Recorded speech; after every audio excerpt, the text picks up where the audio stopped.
writing things down in my diary, I could make sense of the world. I could put my notes in there, forget them, and then come back to them later. Now, in my 50s, I can go back to my diaries from being a teenager and think, is that what I went through? Is that how I coped with certain situations? Or I can look at my move from my community into a big city for work, to look at university, to look at time in Mexico. And all of those things are captured in diaries, whether it's small.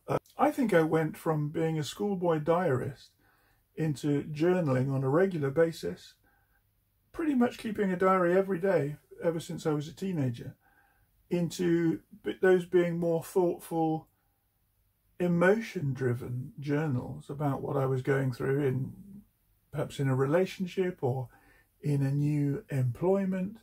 Style of recording information came to me naturally when I read a book by Hiram Smith.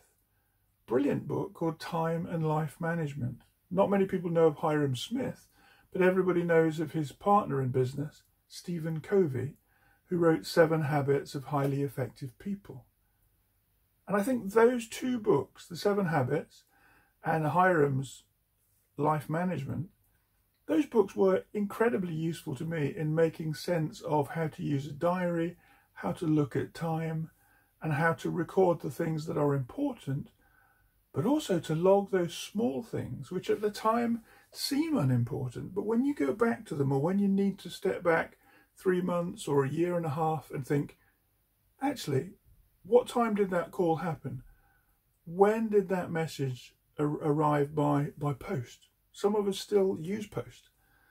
So having a log system is hugely important. And I know that I've gone from schoolboy diarist to adolescent journaler to recording everything now in a daily journal that is different from my laptop. It's different from my iPad.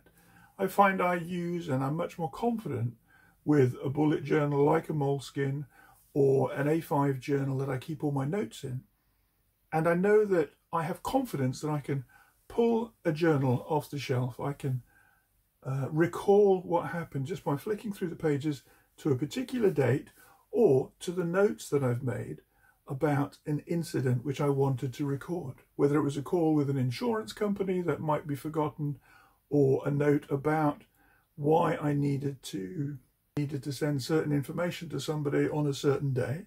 As a writer, and this is where these series of videos are coming from, my writing life, as a writer, the recording of information is so important because it means I can take it out of my head, drop it in a journal or a notebook, and forget about it. And then my creativity, when I need to come back to something, is supported completely by pulling that journal down, flicking through the pages and saying, that's what I dreamt of. That's the night I had that thought. This is the conversation that took place on that phone call 7 days ago, or 7 years ago, to be honest, because it's all written down and it's all logged.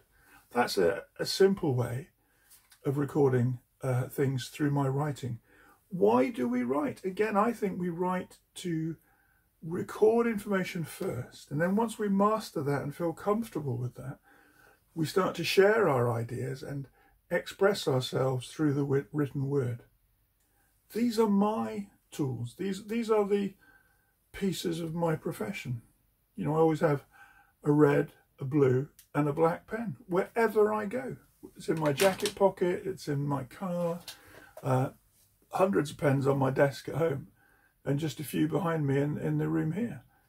But why do we write? I write because I want to record things. I write because I know that if I don't write stuff down, who else will come along and discover it when I'm gone? I write because I want my children to inherit useful and interesting journals. I write because I want to say what I felt as I went through the passage of years in my life. And I write because I enjoy it. It's part of my DNA to want to pick up a pen and capture something in writing. It's how I express myself best. Doing videos on YouTube for the first time ever, I'm finding a very frightening experience, but at the same time I'm learning that this is just one way of expressing myself that I can enjoy expanding upon, that I can enjoy learning more about and getting great results from it. So those are my takes on why I write. Why do you write? Why do you journal? Why do you use a digital note-taking device? Why do you use pen and paper? And what benefits do you get from those different approaches? As long as you find a way that works for you, that's all that matters. It's not about whether you use paper and pen and somebody is digital, or you're digital and you wonder about Neanderthals like me using a fountain pen and clean white paper sometimes. We're all different, and we all have different mechanisms by which we engage with our desire to get words out, our desire and our intention to communicate as clearly as we possibly think we can.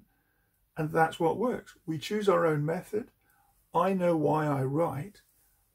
Why do you write? Put some notes in the comments below and let's talk about this and enjoy it together. Thank you.